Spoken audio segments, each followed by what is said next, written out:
ಅಂದ್ರೆ ಎಂತ ಮಾಡುವಾಗುಂಟು? ಆಗಬಹುದೇ? ಅಯ್ಯೋ ಆಗಬಹುದಮ್ಮ, ಆಗಬಹುದು. ಆಗಿತ್ತು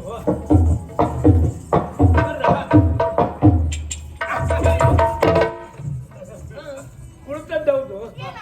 ಒಂದ್ಸಾರಿ ತಂಪಾದಾಗಾಯ್ತು. ನೀವು ಬಂದವರಿಗೆ ತಂಪಿನ ವ್ಯವಸ್ಥೆ ಮಾಡಿದ್ದಲ್ಲ, ಇಲ್ಲಿ ವ್ಯವಸ್ಥೆ ತಂಪು. ಹೌದಪ್ಪ, ಕಾಣ್ಲಿಕ್ಕೆ ಬಂಡೆ ಬಿಟ್ರೆ ಬಂಡೆ ಮಂಜಿಂದೆಯ, ತೊಂದ್ರೆ ಇಲ್ಲ. ಬದಲಿಗೆ ವ್ಯವಸ್ಥೆ ನಮ್ಮಲ್ಲಿಲ್ಲವಲ್ಲ, ನಾವು ಮಾಡ್ಕೊಳ್ತೇವಲ್ಲ. ನಮ್ದೆಲ್ಲ ಬದಲಿ ವ್ಯವಸ್ಥೆ ಹೆಚ್ಚು ಉಂಟು ನಮ್ದು.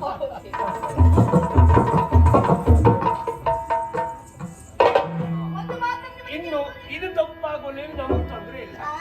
ನೀವ್ ಹೇಳ್ಬಿಟ್ಟು ಬಂದಿರಯ್ಯ ಭೂಮಿ ದೇವ,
ನೀವಿಂದಾವಲ್ಲಿಗೆ ಆವಲ್ಲಿಗೆ ಆವಲ್ಲಿಗೆ ಪಯಣವಯ್ಯ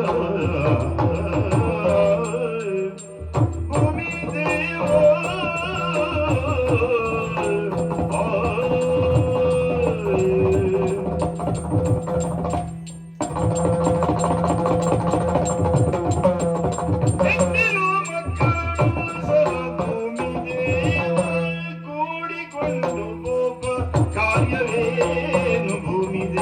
ದೇವ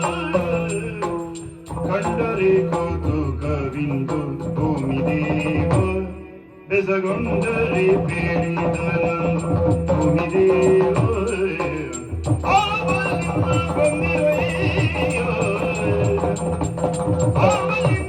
ಬಂದಿರಯ್ಯ ಭೂಮಿ ದೇವ.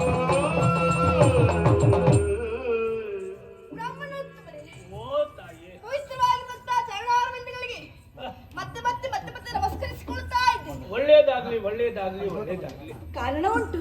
ಏನಮ್ಮ? ಪ್ರಪಂಚದ ಒಂದು ಮಾತೇ ಉಂಟಲ್ಲ, ಏನು? ದೈವಾಧೀನಂ ಜಗತ್ ಸರ್ವಂ ತದ್ದೈವಂ ಮಂತ್ರಾಧೀನಂ ತದ್ಮಂತ್ರಂ ಬ್ರಾಹ್ಮಣಾಧೀನಂ ಬ್ರಾಹ್ಮಣೋ ಮಮ ದೇವತಾ. ಜಗತ್ತೆನ್ನುವುದು ಆ ದೇವರಾಧೀನನಂತೆ, ಆ ದೇವರೆನ್ನುವರು ಮಂತ್ರಗಳಾಧೀನನಂತೆ, ಆ ಮಂತ್ರಗಳೆನ್ನುವುದು ಬ್ರಾಹ್ಮಣರ ಅಧೀನವಂತೆ. ಅಂತಹ ಬ್ರಾಹ್ಮಣರು ಪ್ರಪಂಚದಲ್ಲಿ ಪ್ರತ್ಯಕ್ಷವಾಗಿ ಕಾಣುವಂತಹ ದೇವರಂತೆ. ಅಂತಹ ಬ್ರಾಹ್ಮಣೋತ್ತಮರನ್ನು ಕಾಣುವಾಗ ಅರಿಯದೆ ಮತ್ತೆ ಮತ್ತೆ ನಮಸ್ಕರಿಸಿಕೊಳ್ಳುವ ಹಾಗಾಗ್ತದೆ. ನೋಡಿ ಜನ ಎಷ್ಟೆಲ್ಲ ಗೊತ್ತುಂಟು. ಬ್ರಾಹ್ಮಣರ ಹೆಂಗಸರಿಗೂ ಇಷ್ಟು ಗೊತ್ತುಂಟಾ ಇಲ್ವಾ? ಇವಳಿಗಷ್ಟು ಗೊತ್ತುಂಟು. ನಿನ್ನ ಹತ್ರ ಓದು ಓದು ಅಂದೆ, ದಿನ ಓಡುದೇ ಬಿಟ್ರೆ ಓದ್ಲಿಲ್ಲ.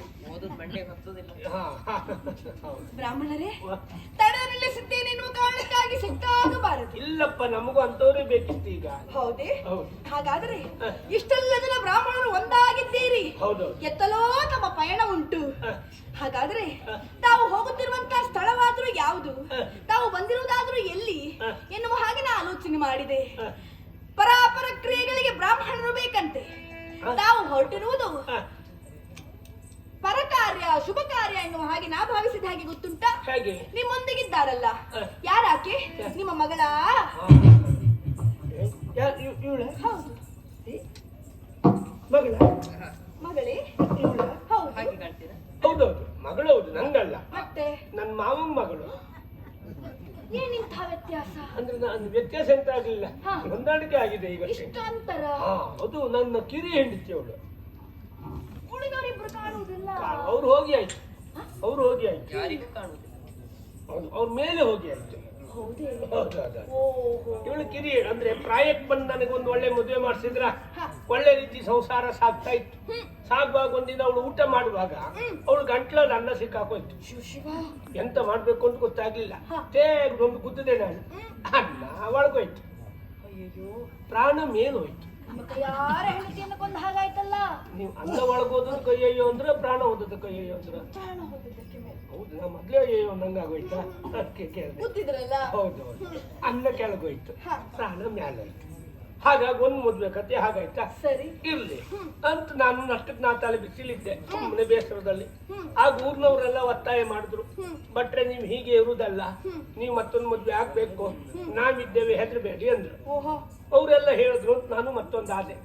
ಒಳ್ಳೆ ರೀತಿ ಸಂಸಾರ ಸಾಗ್ತಾ ಇತ್ತು. ನನ್ಗೊಂದ್ ಕಡೆ ಪುರ್ಸೊತ್ತು ಇಲ್ದೇ ಇರೋ ಕಾರ್ಯಕ್ರಮ. ಅವಳು ಒಂದಿನ ತವ್ರ ಮನೆಗೆ ಹೋಗಿ ಬರ್ತೇನೆ ಅಂತ ಹೊರಟ್ಲು. 4 ದಿನಕ್ಕೆ ಬರ್ತೇನೆ ಅಂತ ಹೇಳಿ ಹೋದವಳು 8 ದಿನ ಆದ್ರೂ ಬರ್ಲಿಲ್ಲ.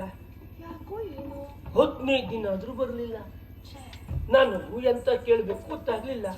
ನನಗೆ ಹೋಗ್ಲಿಕ್ಕೆ ಪುರ್ಸೊತ್ತಿಲ್ಲ. ಕಾರ್ಯಕ್ರಮ ಬರುವಂತ ಯಾರನ್ನೂ ಕಳಿಸುವಾಗಿಲ್ಲ.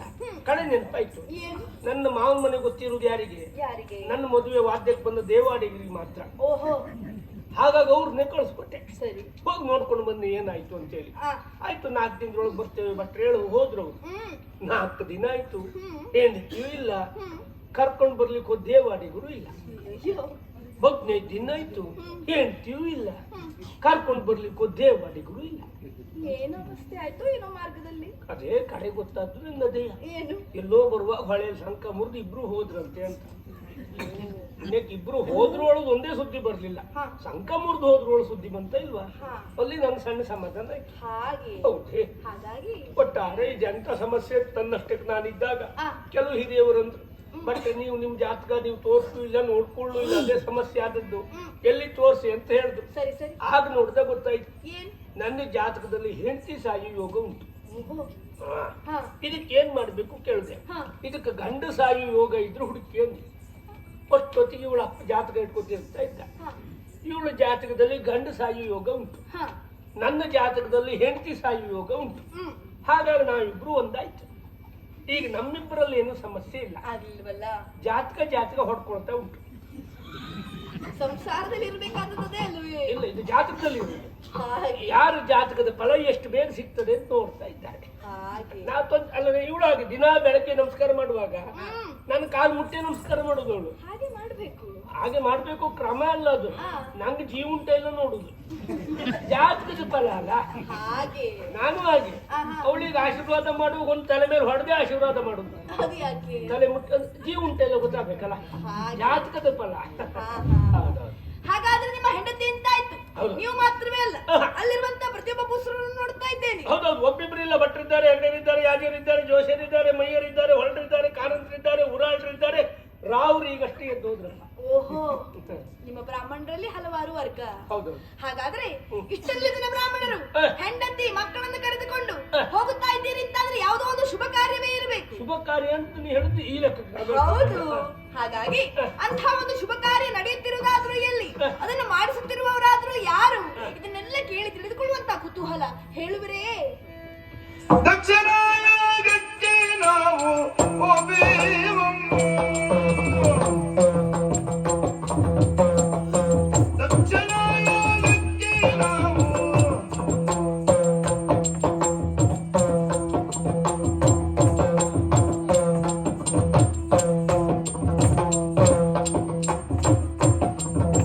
ದಕ್ಷಿಣ ಯಾಗಕ್ಕೆ ನಾವು ದಕ್ಷ ಯಾಗಕ್ಕೆ ನಾವು ಹೋಬೇವಮ್ಮ. ದಕ್ಷಿಣ ಯಾಗಕ್ಕೆ ನಾವು ಹೋಬೇವಮ್ಮ. ನಾವು ಹೋಬೇವಮ್ಮ.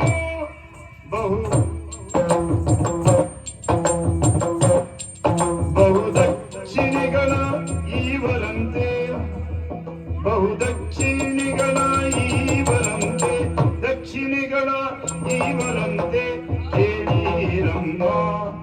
ಬಹುದಕ್ಷಿಣಿಗಳ ಈವರಂತೆ ಕೇಳಿರಮ್ಮ.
ಲಕ್ಷ ಸಂಗೀತನದ ರಾಶಿ ಬೆಟ್ಟವಮ್ಮ.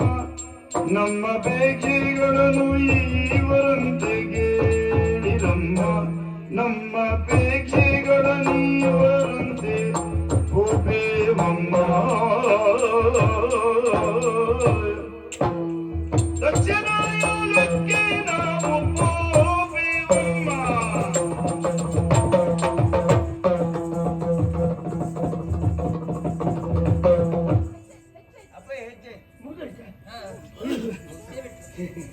ನನ್ನ ಒಂದನೇ ಹಾಗೆ ಆಗುದು. ಅಡ್ಡಿಲ್ಲ ಅಡ್ಡಿಲ್ಲ. ನೀ